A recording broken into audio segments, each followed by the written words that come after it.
स्वागत है। इतिहास के सुनहरे पन्नों की अनोखी यात्रा पर वीडियो पसंद आए तो वीडियो को लाइक करें और सब्सक्राइब करें। श्लोक 66। नास्ति बुद्धिर्युक्तस्य न चायुक्तस्य भावना न चाभाव्यतः शांतिर्शांतस्य कुतः सुखम। अनुवाद। जिसके मनेंद्रियां संयमित नहीं हैं, ऐसे मनुष्य की व्यवसायात्मिका बुद्धि नहीं होती। व्यवसायात्मिका बुद्धि न होने से उसमें कर्तव्यपरायणता की भावना नहीं होती। ऐसी भावना न होने से उसको शांति नहीं मिलती। फिर शांतिरहित मनुष्य को सुख कैसे मिल सकता है? संयम रहित अयुक्त पुरुष को आत्म ज्ञान नहीं होता और अयुक्त को भावना और ध्यान की क्षमता नहीं होती। भावना रहित पुरुष को शांति नहीं मिलती। अशांत पुरुष को सुख कहा। टिप्पणी 2.66। व्याख्या। यहाँ कर्मयोग का विषय है। कर्मयोग में मन और इंद्रियों का संयम करना मुख्य होता है। विवेकपूर्वक संयम किए बिना कामना नष्ट नहीं होती। कामना के नष्ट हुए बिना बुद्धि की स्थिरता नहीं होती। अतः कर्मयोगी साधक को पहले मन और इंद्रियों का संयम करना चाहिए। परंतु जिसका मन और इंद्रियां संयमित नहीं है, उसकी बात इस श्लोक में कहते हैं। नास्ति बुद्धिर्युक्तस्य, जिसका मन और इंद्रियां संयमित नहीं है, ऐसे अयुक्त असंयमी पुरुष की मेरे को केवल परमात्म प्राप्ति ही करनी है, ऐसी एक निश्चय वाली बुद्धि नहीं होती। टिप्पणी पर 103.1। कारण कि मन और इंद्रियां संयमित न होने से वह उत्पत्ति विनाशशील सांसारिक भोगों और संग्रह में ही लगा रहता है। वह कभी मान चाहता है, कभी सुखाराम चाहता है, कभी धन चाहता है, कभी भोग चाहता है। इस प्रकार उसके भीतर अनेक तरह की कामनाएं होती रहती हैं। इसलिए उसकी बुद्धि एक निश्चय वाली नहीं होती। न चायुक्तस्य भावना, जिसकी बुद्धि व्यवसायात्मिका नहीं होती, उसकी मेरे को तो केवल अपने कर्तव्य का पालन करना है और फल की इच्छा, कामना, आसक्ति आदि का त्याग करना है, ऐसी भावना नहीं होती। ऐसी भावना न होने में कारण है अपना ध्येय स्थिर न होना। न चाभाव्यतः शांतियः, जो अपने कर्तव्य के परायण नहीं रहता, उसको शांति नहीं मिल सकती। जैसे साधु, शिक्षक, ब्राह्मण, क्षत्रिय, वैश्य, शूद्र आदि यदि अपने अपने कर्तव्य में तत्पर नहीं रहते तो उनको शांति नहीं मिलती। कारण कि अपने कर्तव्य के पालन में दृढ़ता न रहने से ही अशांति पैदा होती है। अशांतस्य कुतः सुखम, जो अशांत है वह सुखी कैसे हो सकता है? कारण कि उसके हृदय में हरदम हलचल होती रहती है। बाहर से उसको कितने ही अनुकूल भोग आदि मिल जाए तो भी उसके हृदय की हलचल नहीं मिट सकती, अर्थात वह सुखी नहीं हो सकता। संबंध अयुक्त पुरुष की बुद्धि एक निश्चय वाली क्यों नहीं होती, इसका कारण आगे के श्लोक में बताते हैं। 2.66। शास्त्रों में मन की शांति पर बल देने का कारण यहाँ स्पष्ट किया गया है। मन शांति के अभाव के कारण बुद्धि में सांस्कृतिक एवं आध्यात्मिक विकास के लिए आवश्यक विचार करने की क्षमता नहीं होती। शांति के न होने पर जीवन की समस्याओं को समझने की बौद्धिक तत्परता का अभाव होता है और तब जीवन का सही मूल्यांकन कर आत्मज्ञान एवं ध्यान के लिए अवसर ही नहीं रहता। ध्रुव तारे के समान जीवन में महान लक्ष्य के न होने पर हमारा जीवन समुद्र में खोए जलपोत के समान भटकता हुआ अंत में किसी विशाल चट्टान से टकराकर नष्ट हो जाता है। लक्ष्यहीन दिशाहीन पुरुष को कभी शांति नहीं मिलती और ऐसे अशांत पुरुष को सुख कहा। जीवन सिंधु की शांत अथवा विक्षुब्ध तरंगों में सुख या दुख के समय संयम से रहने के लिए परमार्थ का लक्ष्य हमारी दृष्टि से कभी ओझल नहीं होना चाहिए। एक मृदंग वादक के बिना नर्तकी के पैर लय और गति को नियंत्रित नहीं रख सकते। अयुक्त संयम रहित पुरुष को ज्ञान क्यों नहीं होता, सुनो। श्लोक 67। इंद्रियाणा ही चरता यन्मनोनुविधीयते तदस्य हरति प्रज्ञा वायुर्नावमिवाम्भसि। अनुवाद। अपने अपने विषयों में विचरती हुई इंद्रियों में से एक ही इंद्रिय जिस मन को अपना अनुगामी बना लेती है, वह अकेला मन जल में नौका को वायु की तरह बुद्धि को हर लेता है। जल में वायु जैसे नाव को हर लेता है, वैसे ही विषयों में विरचती हुई इंद्रियों के बीच में जिस इंद्रिय का अनुकरण मन करता है, वह एक ही इंद्रिय इसकी प्रज्ञा को हर लेती है। टिप्पणी 2.67 व्याख्या मनुष्य का यह जन्म केवल परमात्म प्राप्ति के लिए ही मिला है। आत्म मुझे तो केवल परमात्म प्राप्ति ही करनी है, चाहे जो हो जाए, ऐसा अपना ध्येय दृढ़ होना चाहिए। ध्येय दृढ़ होने से साधक की अहंता में से भोगों का महत्व हट जाता है। महत्व हट जाने से व्यवसायात्मिका बुद्धि दृढ़ हो जाती है। परंतु जब तक व्यवसायात्मिका बुद्धि दृढ़ नहीं होती, तब तक उसकी क्या दशा होती है, इसका वर्णन यहाँ कर रहे हैं। इंद्रियाणा ही चरता यन्मनोनुविधीयते। टिप्पणी पर 103.2 जब साधक कार्यक्षेत्र में सब तरह का व्यवहार करता है, तब इंद्रियों के सामने अपने अपने विषय आ ही जाते हैं। उनमें से जिस इंद्रिय का अपने विषय में राग हो जाता है, वह इंद्रिय मन को अपना अनुगामी बना लेती है, मन को अपने साथ कर लेती है। आत्म मन उस विषय का सुख भोग करने लग जाता है, अर्थात मन में सुख बुद्धि भोग बुद्धि पैदा हो जाती है। मन में उस विषय का रंग चढ़ जाता है, उसका महत्व बैठ जाता है। जैसे भोजन करते समय किसी पदार्थ का स्वाद आता है, तो रसनेंद्रिय उसमें आसक्त हो जाती है। आसक्त होने पर रसनेंद्रिय मन को भी खींच लेती है, तो मन उस स्वाद में प्रसन्न हो जाता है, राजी हो जाता है। तदस्य हरति प्रज्ञाम। जब मन में विषय का महत्व बैठ जाता है, तब वह अकेला मन ही साधक की बुद्धि को हर लेता है, अर्थात साधक में कर्तव्यपरायणता न रहकर भोग बुद्धि पैदा हो जाती है। वह भोग बुद्धि होने से साधक में मुझे परमात्मा की ही प्राप्ति करनी है, यह व्यवसायात्मिका बुद्धि नहीं रहती। इस तरह का विवेचन करने में तो देरी लगती है, पर बुद्धि विचलित होने में देरी नहीं लगती, अर्थात जहाँ इंद्रिय ने मन को अपना अनुगामी बनाया कि मन में भोग बुद्धि पैदा हो जाती है और उसी समय बुद्धि मारी जाती है। वायुर्नावमिवाम भसी। वह बुद्धि किस तरह हर ली जाती है, इसको दृष्टांत रूप से समझाते हैं कि जल में चलती हुई नौका को वायु जैसे हर लेती है, ऐसे ही मन बुद्धि को हर लेता है। जैसे कोई मनुष्य नौका के द्वारा नदी या समुद्र को पार करते हुए अपने गंतव्य स्थान को जा रहा है।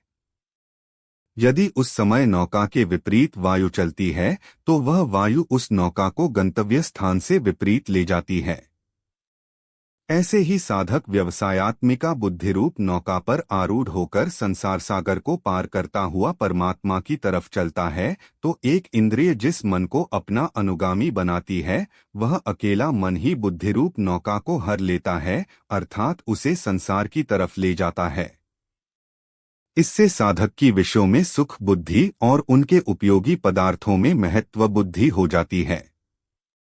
वायु नौका को दो तरह से विचलित करती है, नौका को पथभ्रष्ट कर देती है अथवा जल में डुबा देती है।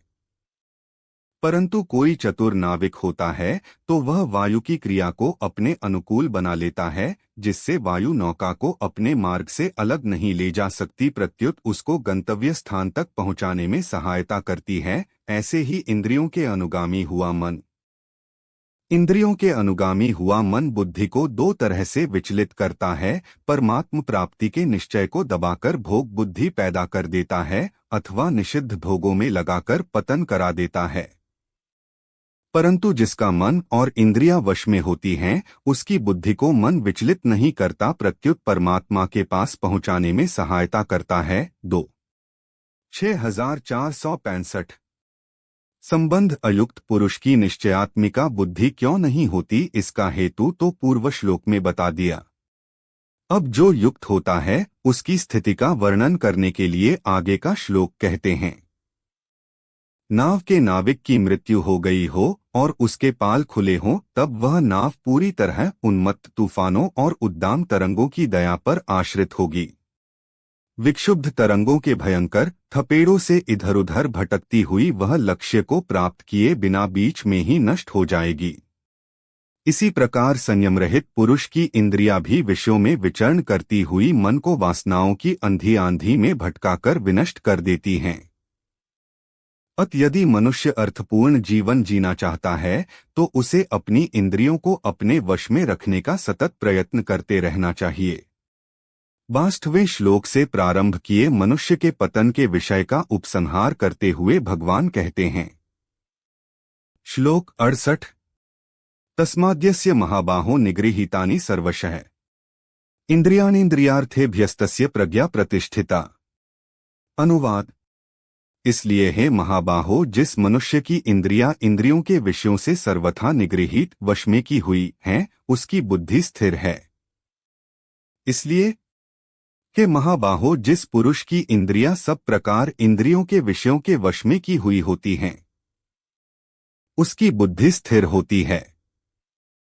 टिप्पणी 2.68 व्याख्या। तस्माद्यस्य प्रज्ञा प्रतिष्ठिता 60वें श्लोक से मन और इंद्रियों को वश में करने का जो विषय चला आ रहा है, उसका उपसंहार करते हुए तस्मात् पद से कहते हैं कि जिसके मन और इंद्रियों में संसार का आकर्षण नहीं रहा है, उसकी बुद्धि प्रतिष्ठित है। यहाँ सर्वशः पद देने का तात्पर्य है कि संसार के साथ व्यवहार करते हुए अथवा एकांत में चिंतन करते हुए किसी भी अवस्था में उसकी इंद्रियां भोगों में विषयों में प्रवृत्त नहीं होती। व्यवहार काल में कितने ही विषय उसके संपर्क में क्यों न आ जाए, पर वे विषय उसको विचलित नहीं कर सकते। उसका मन भी इंद्रिय के साथ मिलकर उसकी बुद्धि को विचलित नहीं कर सकता। जैसे पहाड़ को कोई डिगा नहीं सकता, ऐसे ही उसकी बुद्धि में इतनी दृढ़ता आ जाती है कि उसको मन किसी भी अवस्था में डिगा नहीं सकता, कारण कि उसके मन में विषयों का महत्व नहीं रहा। निगृहीतानि का तात्पर्य है कि इंद्रियां विषयों से पूरी तरह से वश में की हुई है, अर्थात विषयों में उनका लेशमात्र भी राग आसक्ति खिंचाव नहीं रहा है। जैसे सांप के दांत निकाल दिए जाए तो फिर उसमें जहर नहीं रहता, वह किसी को काट भी लेता है तो उसका कोई असर नहीं होता। ऐसे ही इंद्रियों को रागद्वेष से रहित कर देना ही मानो उनके जहरीले दांत निकाल देना है। फिर उन इंद्रियों में यह ताकत नहीं रहती कि वे साधक को पतन के मार्ग में ले जाएं। इस श्लोक का तात्पर्य यह है कि साधक को दृढ़ता से यह निश्चय कर लेना चाहिए कि मेरा लक्ष्य परमात्मा की प्राप्ति करना है, भोग भोगना और संग्रह करना मेरा लक्ष्य नहीं है। अगर ऐसी सावधानी साधक में निरंतर बनी रहे तो उसकी बुद्धि स्थिर हो जाएगी। संबंध जिसकी इंद्रियां सर्वथा वश में हैं, उसमें और साधारण मनुष्यों में क्या अंतर है, इसे आगे के श्लोक में बताते हैं। 2.68 किसी सिद्धांत को समझाते समय पर्याप्त तर्क प्रस्तुत किए बिना हम अंतिम निष्कर्ष को प्रकट नहीं करते, चाहे वह निष्कर्ष कितना ही स्वीकार करने योग्य क्यों न हो। इसी को ध्यान में रखते हुए श्री कृष्ण अर्जुन को आवश्यक तर्क देने के बाद इस श्लोक में इस निष्कर्ष पर पहुंचते हैं कि केवल अश्रु विलाप और शोक के अतिरिक्त किसी उच्चतर वस्तु की अपेक्षा यदि हम जीवन में करते हैं तो संयमपूर्ण जीवन ही जीने योग्य है। इंद्रियों के विषयों से जिसकी इंद्रियां पूर्णतः वश में होती हैं, वही पुरुष वास्तव में स्थितप्रज्ञ है। इंद्रियों को वश में रखने का अर्थ यह नहीं समझना चाहिए कि ज्ञानी पुरुष की इंद्रियां निरुपयोगी हो जाती हैं, जिससे वह किसी प्रकार विषय ग्रहण ही न कर सके। इंद्रियों की दुर्बलता ज्ञान का लक्षण नहीं। इसका अर्थ केवल यह है कि विषयों के ग्रहण करने से उसके मन की शांति में कोई विघ्न नहीं आ सकता, उसे कोई विचलित नहीं कर सकता। अज्ञानी पुरुष इंद्रियों का दास होता है, जबकि स्थितप्रज्ञ पुरुष उनका स्वामी। ज्ञानी के लक्षण को स्पष्ट करते हुए भगवान आगे कहते हैं। श्लोक 69 या निशा सर्वभूताना तस्या जागर्ति संयमी यस्या जागृति भूतानि सा निशा पश्यतो मुनेः। अनुवाद। संपूर्ण मनुष्यों की जो रात परमात्मा से विमुखता है, उसमें संयमी मनुष्य जागता है, और जिसमें साधारण मनुष्य जागते हैं, भोग और संग्रह में लगे रहते हैं, वह तत्व को जानने वाले मुनि की दृष्टि में रात है। सब प्राणियों के लिए जो रात्रि है, उसमें संयमी पुरुष जागता है, और जहां सब प्राणी जागते हैं, वह तत्व को देखने वाले मुनि के लिए रात्रि है। टिप्पणी। व्याख्या या निशा सर्वभूतानाम जिनकी इंद्रिया और मन वश में नहीं है, जो भोगों में आसक्त है, वे सब परमात्म तत्व की तरफ से सोए हुए हैं। परमात्मा क्या है, तत्वज्ञान क्या है, हम दुख क्यों पा रहे हैं, संताप जलन क्यों हो रही है, हम जो कुछ कर रहे हैं उसका परिणाम क्या होगा, इस तरफ बिल्कुल न देखना ही उनकी रात है, उनके लिए बिल्कुल अंधेरा है। यहाँ भूतानाम कहने का तात्पर्य है कि जैसे पशु पक्षी आदि दिन भर खाने पीने में लगे रहते हैं, ऐसे ही जो मनुष्य रात दिन खाने पीने में, सुख आराम में, भोगों और संग्रह में, धन कमाने में ही लगे हुए हैं, उन मनुष्यों की गणना भी पशु पक्षी आदि में ही है। कारण कि परमात्म तत्व से विमुख रहने में पशु पक्षी आदि में और मनुष्यों में कोई अंतर नहीं है। दोनों ही परमात्म तत्व की तरफ से सोए हुए हैं। हाँ, अगर कोई अंतर है तो वह इतना ही है कि पशु पक्षी आदि में विवेक शक्ति जागृत नहीं है, इसलिए वे खाने पीने आदि में ही लगे रहते हैं, और मनुष्यों में भगवान की कृपा से वह विवेक शक्ति जागृत है, जिससे वह अपना कल्याण कर सकता है, प्राणी मात्र की सेवा कर सकता है, परमात्मा की प्राप्ति कर सकता है। परंतु उस विवेक शक्ति का दुरुपयोग करके मनुष्य पदार्थों का संग्रह करने में एवं उनका भोग करने में लग जाते हैं, जिससे वे संसार के लिए पशुओं से भी अधिक दुखदायी हो जाते हैं। कारण कि पशु पक्षी तो बेचारे जितने से पेट भर जाए उतना ही खाते हैं, संग्रह नहीं करते, परंतु मनुष्य को कहीं भी जो कुछ पदार्थ आदि मिल जाता है, वह उसके काम में आए चाहे न आए, उसका तो वह संग्रह कर ही लेता है और दूसरों के काम में आने में बाधा डाल देता है। तस्या जागर्ति संयमी मनुष्यों की जो रात है, अर्थात परमात्मा की तरफ से अपने कल्याण की तरफ से जो विमुखता है, उसमें संयमी मनुष्य जागता है। जिसने इंद्रियों और मन को वश में किया है, जो भोग और संग्रह में आसक्त नहीं है, जिसका ध्येय केवल परमात्मा है, वह संयमी मनुष्य है। वह संयमी मनुष्य है। परमात्म तत्व को, अपने स्वरूप को, संसार को यथार्थ रूप से जानना ही उसका रात में जागना है। यस्या जागृति भूतानी, जो भोग और संग्रह में बड़े सावधान रहते हैं, एक एक पैसे का हिसाब रखते हैं, जमीन के एक एक इंच का ख्याल रखते हैं, जितने रुपए अधिकार में आ जाए वे चाहे न्यायपूर्वक हो अथवा अन्यायपूर्वक, उसमें वे बड़े खुश होते हैं कि इतनी पूंजी तो हमने ले ही ली है, इतना लाभ तो हमें हो ही गया है। इस तरह वे सांसारिक क्षणभंगुर भोगों को बटोरने में और आदर सत्कार, मान बढ़ाई आदि प्राप्त करने में ही लगे रहते हैं, उनमें बड़े सावधान रहते हैं। यही उन लोगों का जागना है। सा निशा पश्यतो मुनेह, जिन सांसारिक पदार्थों का भोग और संग्रह करने में मनुष्य अपने को बड़ा बुद्धिमान चतुर मानते हैं और उसी में राजी होते हैं, संसार और परमात्म तत्व को जानने वाले मनशील संयमी मनुष्य की दृष्टि में वह सब रात के समान है, बिल्कुल अंधेरा है। जैसे बच्चे खेलते हैं तो वे कंकड़ पत्थर, कांच के लाल पीले टुकड़ों को लेकर आपस में लड़ते हैं। अगर वह मिल जाता है तो राजी होते हैं कि मैंने बहुत बड़ा लाभ उठा लिया, और अगर वह नहीं मिलता तो दुखी हो जाते हैं कि मेरी बड़ी भारी हानि हो गई।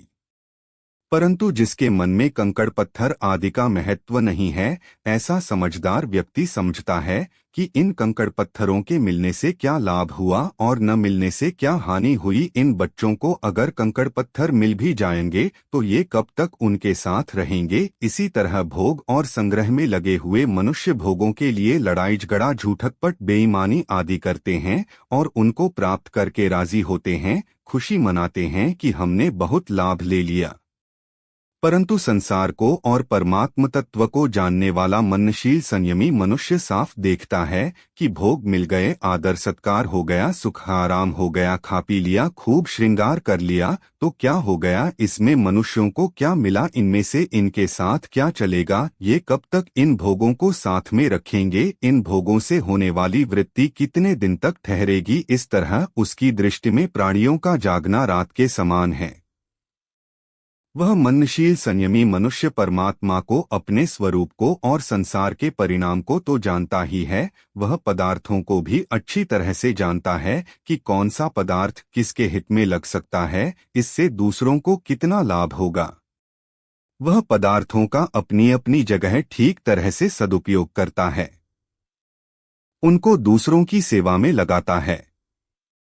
जैसे नेत्रों में दोष होने पर जब हम आकाश को देखते हैं तब उसमें जाले से दिखते हैं, और आंखें मीच लेने पर भी मोरपंख की तरह वे जाले दिखते हैं, परंतु उनके दिखने पर भी हमारी बुद्धि में यह अटल निश्चय रहता है कि आकाश में जाले नहीं हैं। ऐसे ही इंद्रियों और अंतःकरण के द्वारा संसार दिखने पर भी मनशील संयमी मनुष्य की बुद्धि में यह अटल निश्चय रहता है कि वास्तव में संसार नहीं है, केवल प्रतीति मात्र है। संबंध मनशील संयमी मनुष्य को संसार रात की तरह दिखता है। इस पर यह प्रश्न उठता है कि क्या वह सांसारिक पदार्थों के संपर्क में आता ही नहीं? अगर नहीं आता तो उसका जीवन निर्वाह कैसे होता है, और अगर आता है तो उसकी स्थिति कैसे रहती है? इन बातों का विवेचन करने के लिए आगे का श्लोक कहते हैं। 2.69 ज्ञानी और अज्ञानी की दृष्टियों के बीच के भेद को स्पष्ट करना इस श्लोक का प्रयोजन है। शरीर और मन की उपाधियों के माध्यम से अनुभूत जगत अध्यात्म के खुले वातायन से देखे गए हृदय से भिन्न होता है। यहाँ रूपक की भाषा में सिद्धांत को इतने पूर्ण रूप से कहा गया है कि अनेक शुष्क तर्क करने वाले लोग उसमें निहित काव्य के सौंदर्य को देख नहीं पाते। काव्य और ज्ञान का समन्वय करना आर्य लोगों की विशेषता है, और जब दार्शनिक कवि व्यास जी पूर्णत्व के आनंद को व्यक्त करने के लिए अपनी लेखनी और भोजपत्र उठाते थे तब वे गीता में कविता से श्रेष्ठ अन्य कोई माध्यम प्रयुक्त नहीं कर सकते थे। अज्ञानी पुरुष जगत को यथार्थ रूप में कभी नहीं देखता, वह जगत को अपने मन के रंग में रंगकर देखता है और फिर बाह्य वस्तुओं को ही दोषयुक्त समझता है। रंगीन चश्मे द्वारा जगत को देखने पर वह रंगीन ही दिखाई देगा, किंतु जब कांच को हटा देते हैं तब वह जगत जैसा है वैसा ही प्रतीत होता है। आज जब हम शरीर, मन और बुद्धि के माध्यम से जगत को देखते हैं तब वह स्वाभाविक ही परिच्छिन्न और दोषयुक्त अनुभव होता है, किंतु यह सब दोष उपाधियों का ही है। स्थितप्रज्ञ पुरुष अपनी ज्ञान की दृष्टि से जब देखता है तब उसे पूर्णत्व और आनंद का ही अनुभव होता है। जब एक विद्युत अभियंता, इंजीनियर किसी महानगर में पहुंचता है जहां संध्या के समय से ही सभी दिशाओं में विद्युत का प्रकाश जगमगाता है, तब वह प्रश्न करता है कि यह एसी है या डीसी, जबकि उसी दृश्य को एक अनपढ़ ग्रामीण व्यक्ति आश्चर्यचकित होकर देखते हुए चिल्ला उठता है कि बिना तेल और बत्ती के प्रकाश को मैं देख रहा हूं। उस ग्रामीण की दृष्टि से वहां न विद्युत है और न एसीडीसी की समस्या उस अभियंता की दृष्टि ग्रामीण को अज्ञात है, और वह अभियंता भी उस ग्रामीण के आश्चर्य को समझ नहीं पाता। इस श्लोक में यह बताया गया है कि अज्ञानी मर्त्य जीव आत्मस्वरूप के प्रति सोया हुआ है, जिसके प्रति ज्ञानी पुरुष पूर्ण रूप से जागरूक है। जिन सांसारिक विषयों के प्रति अज्ञानी लोग सजग होकर व्यवहार करते हैं और दुख भोगते हैं, स्थितप्रज्ञ पुरुष उसे रात्रि अर्थात अज्ञान की अवस्था ही समझते हैं। जिसने समस्त कामनाओं का त्याग किया वही ज्ञानी भक्त मोक्ष प्राप्त करता है, और कामी पुरुष कभी नहीं। इसे एक दृष्टांत द्वारा भगवान समझाते हैं। श्लोक 70 आपूर्यमाणमचल प्रतिष्ठन समुद्रमाप प्रविशन्ति यद्वत् तद्वत् कामा यं प्रविशन्ति सर्वेश शांतिमापनोति न कामकामी। अनुवाद: जैसे संपूर्ण नदियों का जल चारों ओर से जलद्वारा परिपूर्ण समुद्र में आकर मिलता है, पर समुद्र अपनी मर्यादा में अचल प्रतिष्ठित रहता है, ऐसे ही संपूर्ण भोग पदार्थ जिस संयमी मनुष्य में विकार उत्पन्न किए बिना ही उसको प्राप्त होते हैं, वही मनुष्य परम शांति को प्राप्त होता है, भोगों की कामना वाला नहीं।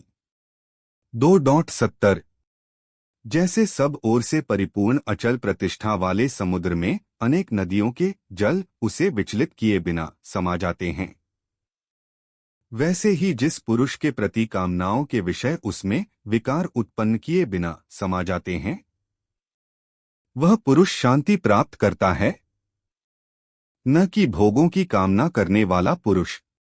टिप्पणी: 2.70 व्याख्या आपूर्यमाणम चल प्रतिष्ठन समुद्रमापः प्रविशन्ति यद्वत् वर्षाकाल में नदियों और नदों का जल बहुत बढ़ जाता है। कई नदियों में बाढ़ आ जाती है, परंतु जब वह जल चारों ओर से जल द्वारा परिपूर्ण समुद्र में आकर मिलता है तब समुद्र बढ़ता नहीं, अपनी मर्यादा में ही रहता है।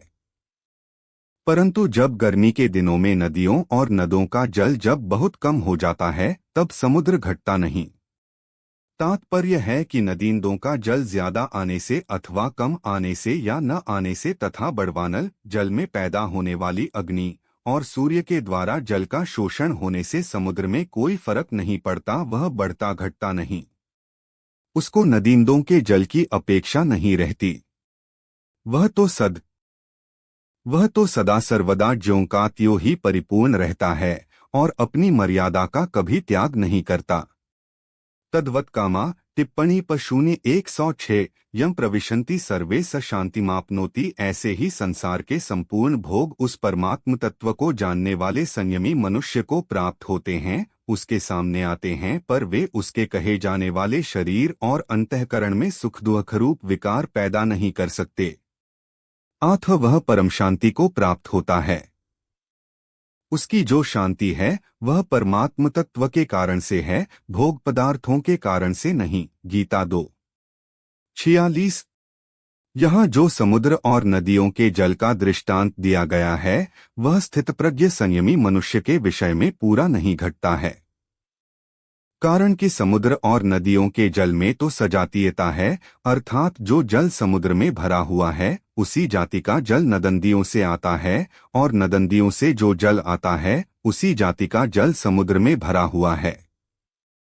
परंतु स्थितप्रज्ञ और सांसारिक भोग पदार्थों में इतना फर्क है कि इसको समझाने के लिए रात दिन आकाश पाताल का दृष्टांत भी नहीं बैठ सकता, कारण कि स्थितप्रज्ञ मनुष्य जिस तत्व में स्थित है वह तत्व चेतन है, नित्य है, सत्य है, असीम है, अनंत है, और सांसारिक भोग पदार्थ जड़ हैं, अनित्य हैं, असत हैं, सीमित हैं, अंत वाले हैं। दूसरा अंतर यह है कि समुद्र में तो नदियों का जल पहुंचता है, पर स्थितप्रज्ञ जिस तत्व में स्थित है वहां ये सांसारिक भोग पदार्थ पहुंचते ही नहीं, प्रत्युत केवल उसके कहे जाने वाले शरीर अंतःकरण तक ही पहुंचते हैं। अथ समुद्र का दृष्टांत केवल उसके कहे जाने वाले शरीर और अंतःकरण की स्थिति को बताने के लिए ही दिया गया है। उसके वास्तविक स्वरूप को बताने वाला कोई दृष्टांत नहीं है। न कामकामी जिनके मन में भोग पदार्थों की कामना है, जो पदार्थों को ही महत्व देते हैं, जिनकी दृष्टि पदार्थों की तरफ ही है, उनको कितने ही सांसारिक भोग पदार्थ मिल जाए तो भी उनकी तृप्ति नहीं हो सकती, उनकी कामना जलन संताप नहीं मिट सकते, तो फिर उनको शांति कैसे मिल सकती है, कारण कि चेतन स्वरूप की तृप्ति जड़ पदार्थों से हो ही नहीं सकती। संबंध अब आगे के श्लोक में स्थितप्रज्ञ कैसे चलता है, इस प्रश्न के उत्तर का उपसंहार करते हैं। 2.70 यह सुविदित तथ्य है कि यद्यपि करोड़ों गैलन पानी अनेक सरिताओं द्वारा विभिन्न दिशाओं से आकर निरंतर समुद्र में समाता रहता है, तथापि समुद्र की मर्यादा किसी प्रकार भंग नहीं होती। इसी प्रकार ज्ञानेंद्रियों के माध्यम से असंख्य विषय संवेदनाएं ज्ञानी पुरुष के मन में पहुंचती रहती हैं, फिर भी वे उसके अंतकरण में किसी प्रकार का भी विकार अथवा क्षोभ उत्पन्न नहीं कर सकती। विषयों के बीच रहता हुआ इंद्रियों के द्वारा समस्त व्यवहार करता हुआ भी जो पुरुष स्वस्वरूप की स्थिति से विचलित नहीं होता वही ज्ञानी है, संत है।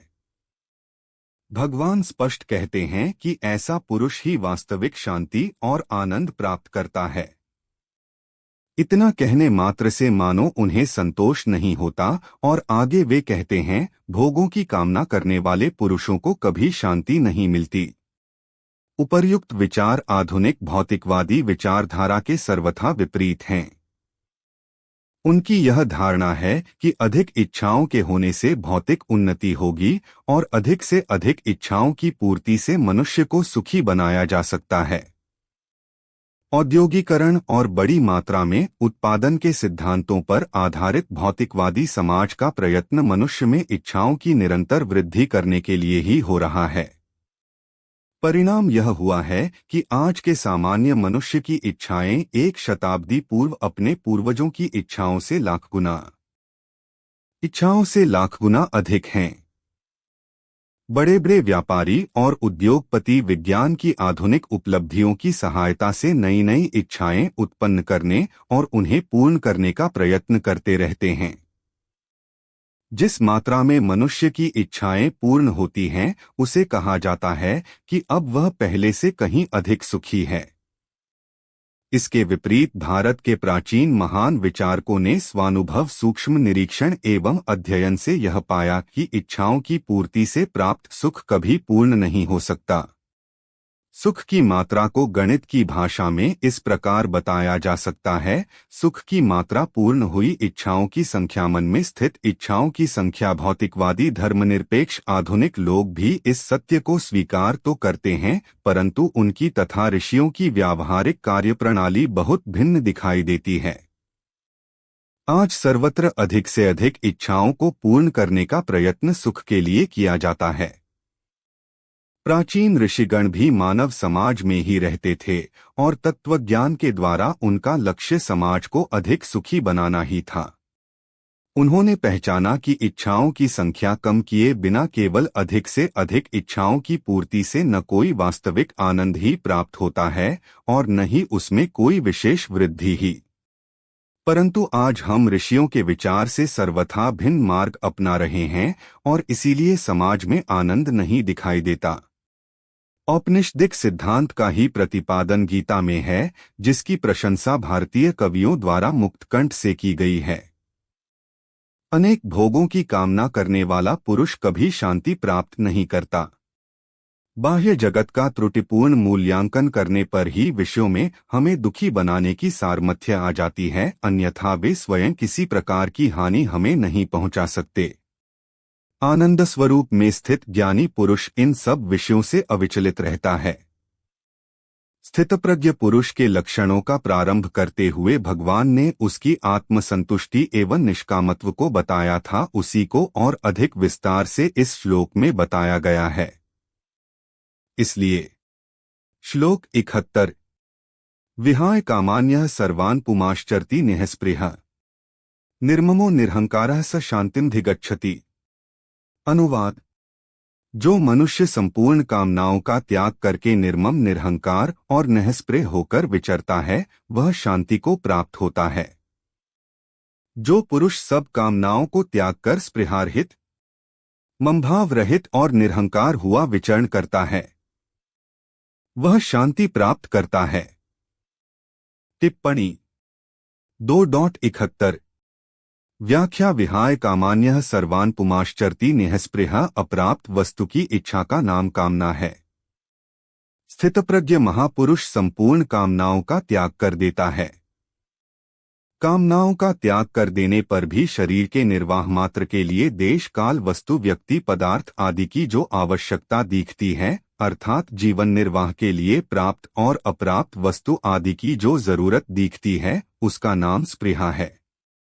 स्थितप्रज्ञ पुरुष इस स्पृहा का भी त्याग कर देता है, कारण कि जिसके लिए शरीर मिला था और जिसकी आवश्यकता थी, उस तत्व की प्राप्ति हो गई, वह आवश्यकता पूरी हो गई। अब शरीर रहे चाहे न रहे, शरीर निर्वाह हो चाहे न हो, इस तरफ वह बेपरवाह रहता है। यही उसका निःस्पृह होना है। निःस्पृह होने का अर्थ यह नहीं है कि वह निर्वाह की वस्तुओं का सेवन करता ही नहीं।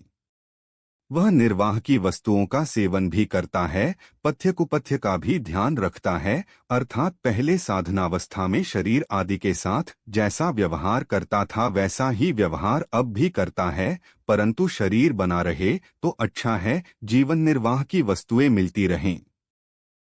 जीवन निर्वाह की वस्तुएं मिलती रहें तो अच्छा है, ऐसी उसके भीतर कोई परवाह नहीं होती।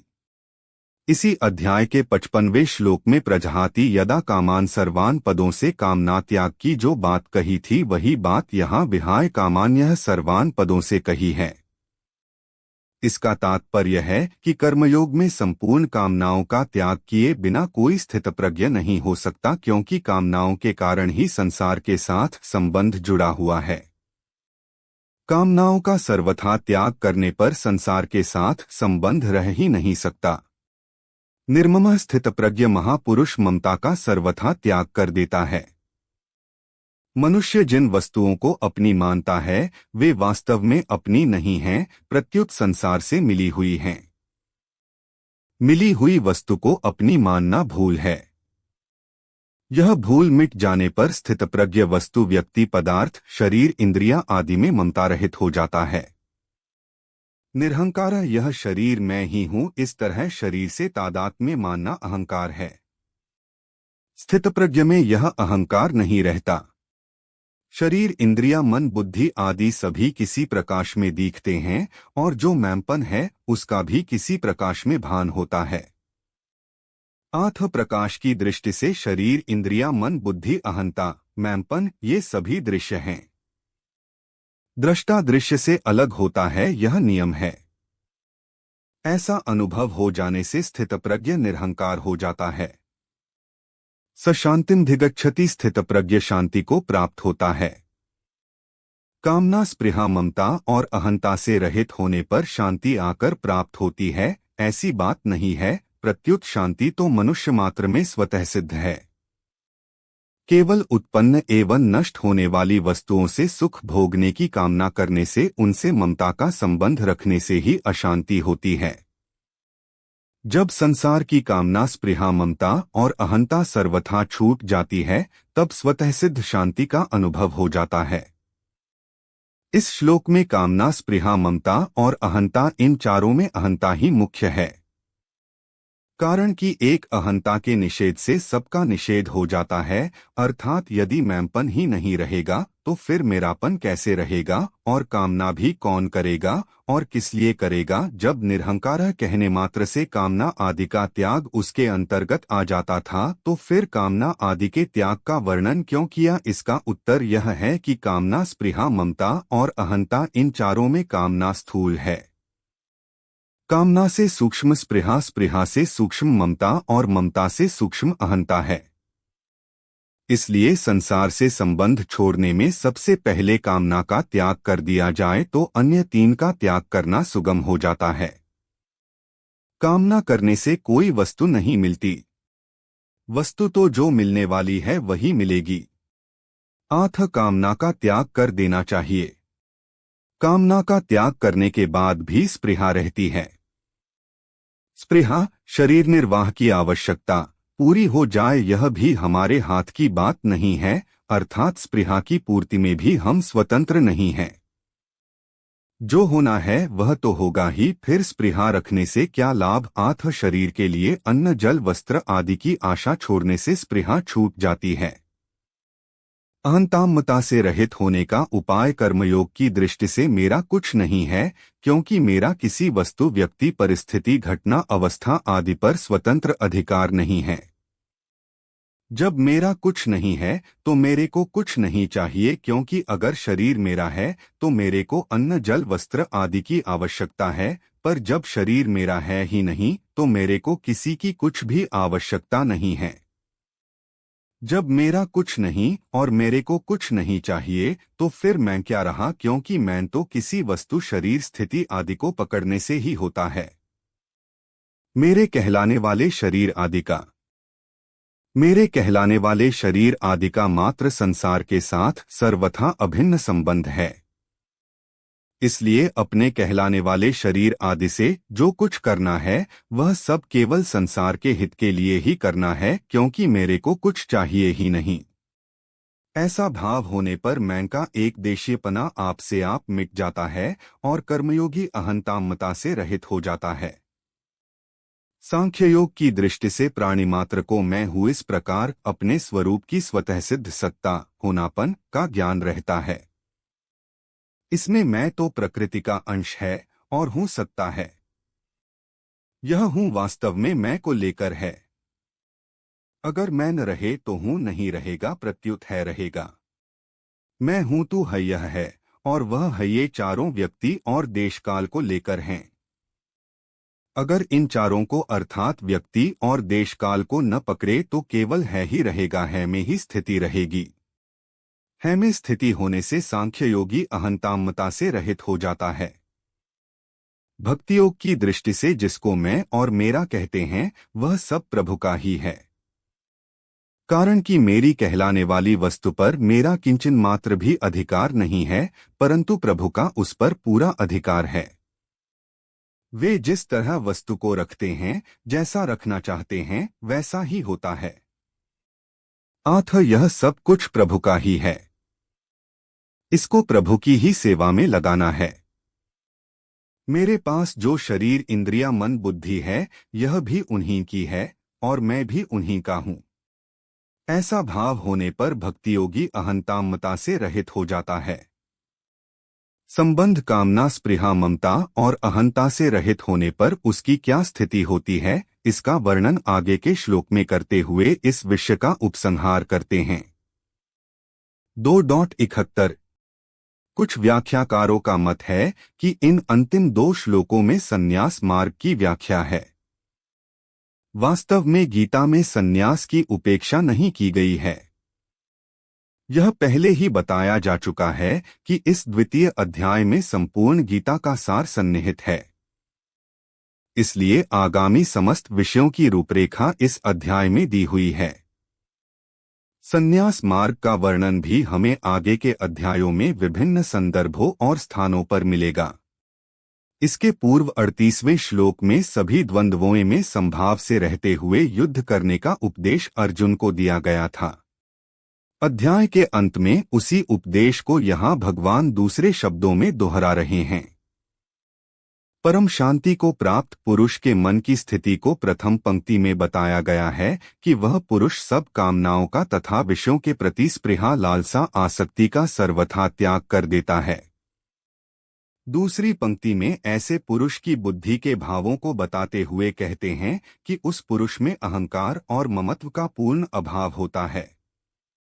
जहां अहंकार नहीं होता जैसे निद्रावस्था में, वहां इच्छा आसक्ति आदि का अनुभव नहीं होता। इस प्रकार प्रथम पंक्ति में अज्ञान के कार्यरूप लक्षणों का निषेध किया गया है और दूसरी पंक्ति में उस कारण का ही निषेध किया गया है जिससे इच्छाएं उत्पन्न होती हैं। प्रस्तावना में स्पष्ट किया गया है कि अर्जुन के व्यक्तित्व के विघटन का कारण अहंकार और ममभाव अथवा अहंकार से प्रेरित इच्छाएं थीं जिन्होंने उसके मन और बुद्धि को विलग कर दिया था। भगवान श्री कृष्ण सब प्रकार की युक्तियां देने के बाद रोग के मुख्य कारण की ओर अर्जुन का ध्यान आकर्षित करते हैं। इस श्लोक का निष्कर्ष यह है कि जीवन में हमारे समस्त दुखों का कारण अहंकार और उससे उत्पन्न ममभाव स्वार्थ और असंख्य कामनाएं हैं। संन्यास का अर्थ है त्याग अहंकार और स्वार्थ को पूर्ण रूप से परित्याग करके वैराग्य का जीवन जीना वास्तविक संन्यास है, जिससे वह साधक सतत अपने पूर्ण दिव्य स्वरूप की अनुभूति में रह सकता है। जीवन से पलायन करने अथवा गेरुए वस्त्र धारण करने को संन्यास समझने की जो गलत धारणा समाज में फैल गई है, उसने उपनिषदों के महान तत्वज्ञान पर एक अमिट सा धब्बा लगा दिया है। वास्तव में हिंदू धर्म केवल उसी को सन्यासी स्वीकार करता है जिसने विवेक द्वारा अहंकार और स्वार्थ को त्याग कर स्फूर्तिमय जीवन जीना सीखा है। एक सच्चे सन्यासी का अत्यंत सुंदर वर्णन श्री शंकराचार्य अपने भाष्य में इस प्रकार करते हैं। वह पुरुष जो सब कामनाओं को त्याग कर जीवन में संतोषपूर्वक रहता हुआ शरीर धारण मात्र के उपयोग की वस्तुओं में भी ममत्व भाव नहीं रखता, न ज्ञान का अभिमान करता है, ऐसा ब्रह्मविद स्थितप्रज्ञ पुरुष निर्वाण शांति को प्राप्त करता है, जहाँ संसार के सब दुखों की आत्यंतिक निवृत्ति होती है। संक्षेप में ब्रह्मविद ज्ञानी पुरुष ब्रह्मा ही बन जाता है। इस ज्ञाननिष्ठा की इस प्रकार स्तुति करते हैं। श्लोक 72 एषा ब्राह्मी स्थितियः पार्थ नैना प्राप्य विमुह्यति स्थित्वास्यामंत कालेपि ब्रह्म निर्वाणमृच्छति। अनुवाद हे पृथानंदन, यह ब्राह्मी स्थिति है। इसको प्राप्त होकर कभी कोई मोहित नहीं होता। इस स्थिति में यदि अंतकाल में भी स्थित हो जाए तो निर्वाण शांत ब्रह्म की प्राप्ति हो जाती। हे पार्थ, यह ब्राह्मी स्थिति है। इसे प्राप्त कर पुरुष मोहित नहीं होता। अंतकाल में भी इस निष्ठा में स्थित होकर ब्रह्म निर्वाण ब्रह्मा के साथ एकत्व को प्राप्त होता है। टिप्पणी 2.72 व्याख्या ऐशा ब्राह्मी स्थिति है पार्थ, यह ब्राह्मी स्थिति है अर्थात ब्रह्म को प्राप्त हुए मनुष्य की स्थिति है। अहंकार रहित होने से जब व्यक्तित्व मिट जाता है तब उसकी स्थिति स्वतः ही ब्रह्म में होती है। कारण कि संसार के साथ संबंध रखने से ही व्यक्तित्व था। उस संबंध को सर्वथा छोड़ देने से योगी की अपनी कोई व्यक्तिगत स्थिति नहीं रहती। अत्यंत नजदीक का वाचक होने से यहाँ ऐशा पद पूर्व श्लोक में आए विहाय कामान निःस्पृह निर्ममः और निरहंकारः पदों का लक्ष्य करता है। भगवान के मुख से तेरी बुद्धि जब मोहकलिल और श्रुति विप्रतिपत्ति से तर जाएगी तब तू योग को प्राप्त हो जाएगा। ऐसा सुनकर अर्जुन के मन में यह जिज्ञासा हुई कि वह स्थिति क्या होगी। इस पर अर्जुन ने स्थितप्रज्ञ के विषय में 4 प्रश्न किए। उन चारों प्रश्नों का उत्तर देकर भगवान ने यहाँ वह स्थिति बताई कि वह ब्राह्मी स्थिति है। तात्पर्य है कि वह व्यक्तिगत स्थिति नहीं है, अर्थात उसमें व्यक्तित्व नहीं रहता। वह नित्य योग की प्राप्ति है।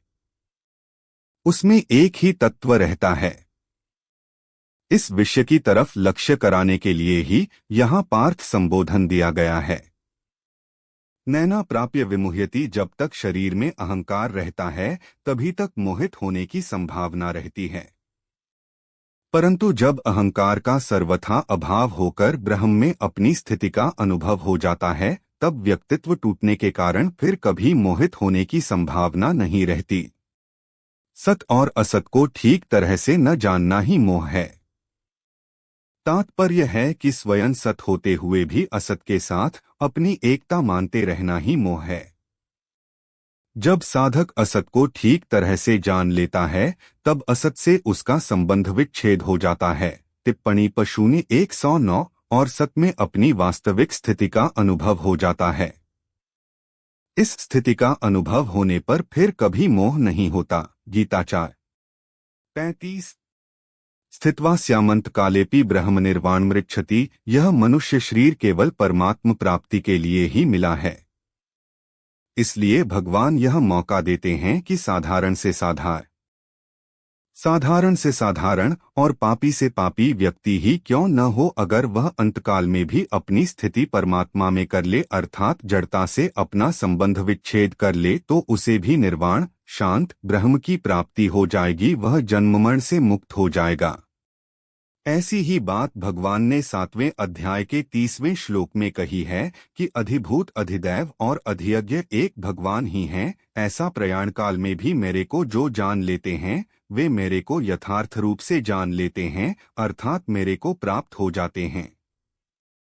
8वें अध्याय के 5वें श्लोक में कहा कि अंतकाल में मेरा स्मरण करता हुआ कोई प्राण छोड़ता है वह मेरे को ही प्राप्त होता है, इसमें संदेह नहीं है। दूसरी बात, उपर्युक्त पदों से भगवान उस ब्राह्मी स्थिति की महिमा का वर्णन करते हैं कि इसमें यदि अंतकाल में भी कोई स्थित हो जाए तो वह शांत ब्रह्म को प्राप्त हो जाता है।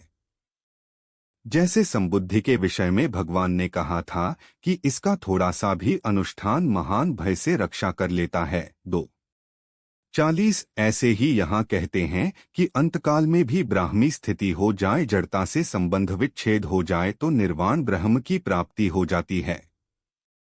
इस स्थिति का अनुभव होने में जड़ता का राग ही बाधक है।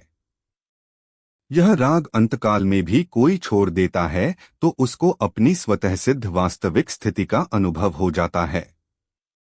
यहाँ यह शंका हो सकती है कि जो अनुभव उम्र भर में नहीं हुआ वह अंतकाल में कैसे होगा, अर्थात स्वस्थ अवस्था में तो साधक की बुद्धि स्वस्थ होगी, विचार शक्ति होगी, सावधानी होगी तो वह ब्राह्मी स्थिति का अनुभव कर लेगा, परंतु अंतकाल में प्राण छूटते समय बुद्धि विकल हो जाती है, सावधानी नहीं रहती। ऐसी अवस्था में ब्राह्मी स्थिति का अनुभव कैसे होगा? इसका समाधान यह है कि मृत्यु के समय में जब प्राण छूटते हैं तब शरीर आदि से स्वतः ही संबंध विच्छेद होता है। यदि उस समय उस स्वतः सिद्ध तत्व की तरफ लक्ष्य हो जाए तो उसका अनुभव सुगमता से हो जाता है। कारण की निर्विकल्प अवस्था की प्राप्ति में तो बुद्धि विवेक आदि की आवश्यकता है, पर अवस्थातीत तत्व की प्राप्ति में केवल लक्ष्य की आवश्यकता है। टिप्पणी पर 0110। वह लक्ष्य चाहे पहले के अभ्यास से हो जाए, चाहे किसी शुभ संस्कार से हो जाए, चाहे भगवान या संत की अहेतुकी कृपा से हो जाए, लक्ष्य होने पर उसकी प्राप्ति स्वतः सिद्ध है। यहाँ अपि पद का तात्पर्य है कि अंतकाल से पहले अर्थात जीवित अवस्था में यह स्थिति प्राप्ति कर ले तो वह जीवन मुक्त हो जाता है, परंतु अगर अंतकाल में भी यह स्थिति हो जाए अर्थात निर्मम निरहंकार हो जाए तो वह भी मुक्त हो जाता है। इसका तात्पर्य यह है कि यह स्थिति तत्काल हो जाती है। स्थिति के लिए अभ्यास करने, ध्यान करने, समाधि लगाने की किंचन मात्र भी आवश्यकता नहीं है। भगवान ने यहाँ कर्मयोग के प्रकरण में ब्रह्म निर्वाणम पद दिया है। इसका तात्पर्य है कि जैसे सांख्य योगी को निर्वाण ब्रह्म की प्राप्ति होती है, गीता 5:2426, ऐसे ही कर्मयोगी को भी निर्वाण ब्रह्म की प्राप्ति होती है।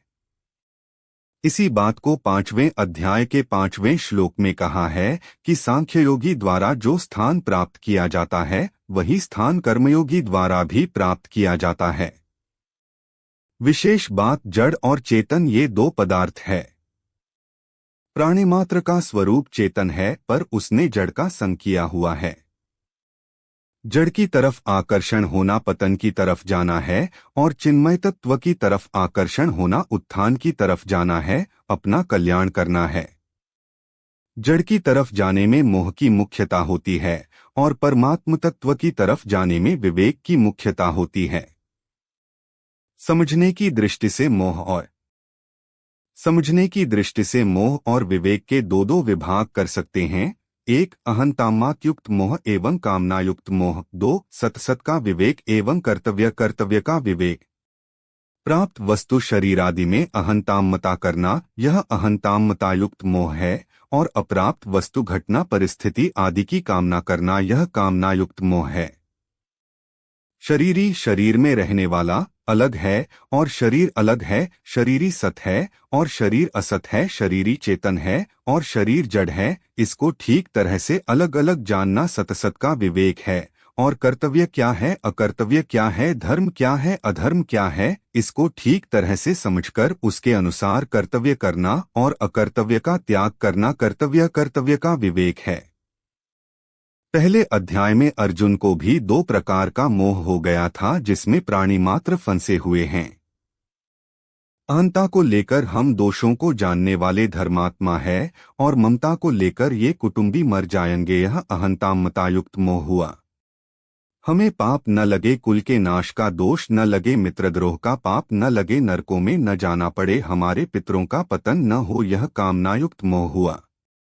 उपर्युक्त दोनों प्रकार के मोह को दूर करने के लिए भगवान ने दूसरे अध्याय में 2 प्रकार का विवेक बताया है, शरीरी शरीर का सतसत का विवेक 2:11-30 और कर्तव्य का विवेक 2:31-53। शरीरी शरीर का विवेक बताते हुए भगवान ने कहा कि मैं, तू और ये राजा लोग पहले नहीं थे, यह बात भी नहीं, और आगे नहीं रहेंगे, यह बात भी नहीं, अर्थात हम सभी पहले भी थे और आगे भी रहेंगे, तथा ये शरीर पहले भी नहीं थे और आगे भी नहीं रहेंगे, तथा बीच में भी प्रतिक्षण बदल रहे हैं। जैसे शरीर में कुमार, युवा और वृद्धावस्था ये अवस्थाएं बदलती हैं, और जैसे मनुष्य पुराने वस्त्रों को छोड़कर नए वस्त्र धारण करता है, ऐसे ही जीव पहले शरीर को छोड़कर दूसरा शरीर धारण करता है। यह तो अकाट्य नियम है। इसमें चिंता की, शोक की बात ही क्या है। कर्तव्य का विवेक बताते हुए भगवान ने कहा कि क्षत्रिय के लिए युद्ध से बढ़कर कोई धर्म नहीं है। अनायास प्राप्त हुआ युद्ध स्वर्ग प्राप्ति का खुला दरवाजा है। तू युद्धरूप स्वधर्म का पालन नहीं करेगा, तुझे पाप लगेगा। यदि तू जय पराजय, लाभ हानि और सुख दुख को समान करके युद्ध करेगा तो तुझे पाप नहीं लगेगा। तेरा तो कर्तव्य कर्म करने में ही अधिकार है, फल में कभी नहीं। तू कर्मफल का हेतु भी मत बन और कर्म न करने में भी तेरी आसक्ति न हो। इसलिए तू कर्मों की सिद्धि असिद्धि में सम होकर और समता में स्थित होकर कर्मों को कर, क्योंकि समता ही योग है। जो मनुष्य समबुद्धि से युक्त होकर कर्म करता है वह जीवित अवस्था में ही पुण्य पाप से रहित हो जाता है। जब तेरी बुद्धि मोहरूपी दलदल को और श्रुतिव प्रतिपत्ति को पार कर जाएगी तब तू योग को प्राप्त हो जाएगा। इस प्रकार तत्सत इन भगवन नामों के उच्चारण पूर्वक ब्रह्म विद्या और योग शास्त्रमय श्रीमद्भगवद्गीतोपनिषद रूप श्री कृष्णार्जुन संवाद में सांख्य योग नामक दूसरा अध्याय पूर्ण हुआ। 2.72 सब इच्छाओं के त्याग का अर्थ है अहंकार का त्याग। अहंकार रहित अवस्था निष्क्रिय अर्थहीन शून्य नहीं है। जहां भ्रांतिजनित अहंकार समाप्त हुआ वहीं पर पूर्ण ज्ञान स्वरूप आत्मा प्रकाशित होता है। अपने हृदय में स्थित आत्मा को पहचानने का ही अर्थ है उसी समय सर्वत्र व्याप्त नित्य ब्रह्मा को पहचानना। अहंकार के नष्ट होने पर नित्य चैतन्य आत्मा का अनुभव उससे भिन्न रहकर नहीं होता वरन उसके साथ एकत्व का अनुभव ही होता है। अत इस साक्षात्कार को ब्राह्मी स्थिति कहा गया है। यहाँ एक शंका उठ सकती है कि क्या आत्मानुभव के पश्चात भी हमें पुनर्मोहित होकर अहंकार से उत्पन्न दुखों का भोग हो सकता है? ऐसे किसी पुनर्मोह का यहाँ निषेध करके भगवान हमारे भय को दूर कर देते हैं। और भी एक बात है कि आत्म साक्षात्कार का युवावस्था में ही होना आवश्यक नहीं है। वृद्धावस्था अथवा जीवन के अंतिम क्षणों में भी यदि मनुष्य अपने स्वयं सिद्ध नित्य स्वरूप को पहचान लेता है तब भी वह अनुभव ब्राह्मी स्थिति के लिए पर्याप्त है। मिथ्या का निषेध और सत्य का प्रतिपादन यही वह मार्ग है जिसका उपनिषदों में आत्म प्राप्ति के लिए उपदेश है। कर्मयोग उस ज्ञान का व्यावहारिक स्वरूप है जिसका निरूपण व्यास जी ने गीता में अपनी मौलिक शैली में किया है। अनासक्त भाव से सिद्धि और असिद्धि में समान रहते हुए कर्म करने का अर्थ है अहंकार के अधिकार को ही समाप्त करना और इस प्रकार अनजाने ही वहां उच्चतर सत्य की स्थापना करना। अस्तु वेदांत के निदिध्यासन से गीता में वर्णित कर्मयोग की साधना भिन्न नहीं है, परंतु अर्जुन भगवान के केवल वाच्यार्थ को ही ग्रहण करता है और उसके मन में एक संदेह उत्पन्न होता है जिसे वह तृतीय अध्याय के प्रारंभ में व्यक्त करता है। अत अगले अध्याय में भगवान श्री कृष्ण कर्मयोग का विस्तार पूर्वक विवेचन करते हैं। तत्सदिति श्रीमद्भगवद्गीतासूपनिषत्सु ब्रह्म विद्याया योगाशास्त्रे श्रीकृष्णार्जुन संवादे सांख्ययोगो नाम द्वितीयोऽध्याय। इस प्रकार श्री कृष्णार्जुन संवाद के रूप में ब्रह्म विद्या और योग शास्त्र स्वरूप श्रीमद्भगवद्गीतोपनिषद का सांख्य योग नामक दूसरा अध्याय समाप्त होता है। कपिल मुनि जी के सांख्य दर्शन के अर्थ में इस अध्याय का नाम सांख्य योग नहीं है। यहाँ सांख्य शब्द का प्रयोग उसकी व्युत्पत्ति के आधार पर किया गया है जिसके अनुसार सांख्य का अर्थ है किसी विषय का युक्तियुक्त वह विवेचन जिसमें अनेक तर्क प्रस्तुत करने के पश्चात किसी विवेकपूर्ण निष्कर्ष पर हम पहुँचते हैं। इस अर्थ में तत्वज्ञान से पूर्ण इस अध्याय को संकल्प वाक्य में सांख्य योग कहा गया है। यह सत्य है कि मूल महाभारत में गीता के अध्यायों के अंत में यह संकल्प वाक्य नहीं मिलते।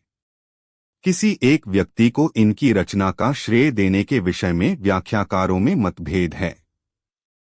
तथापि यह स्वीकार किया जाता है कि एक अथवा अनेक विद्वानों ने प्रत्येक अध्याय के विषय का अध्ययन कर उसका उचित नामकरण किया है।